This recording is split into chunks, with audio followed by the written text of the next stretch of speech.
Vas-y, on va en parler du sucre. On en parle ? On en parle. Est-ce que t'es accro au sucre ou est-ce que tu évites tes émotions ? Question que je lance comme ça.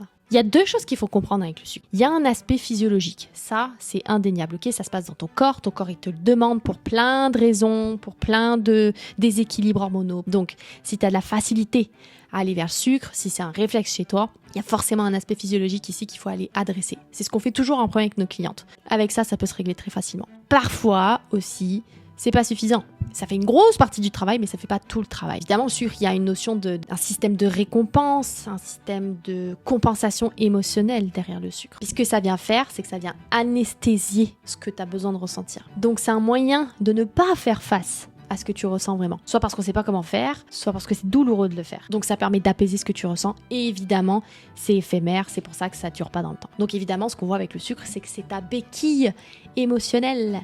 Tu vas compenser le stress, tu vas compenser la fatigue, tu vas compenser ta semaine pourrie avec le sucre. Il y a deux choses vraiment que tu dois comprendre pourquoi c'est une béquille émotionnelle et c'est aussi la solution. La première, c'est que tu n'explores jamais tes émotions. Jamais. Tu gardes tout pour toi. Dis-moi si tu fais partie de ces personnes-là qui gardent tout et puis après ça monte la sauce jusqu'à ce que ça explose. Le pauvre, ton conjoint, c'est lui qui prend tout généralement. Donc ton sucre, ton morceau de gâteau, ultimement, ça va juste être ton décompresseur. Mais la deuxième chose aussi, pour beaucoup de personnes, chez beaucoup de femmes, c'est aussi ta permission d'être heureuse.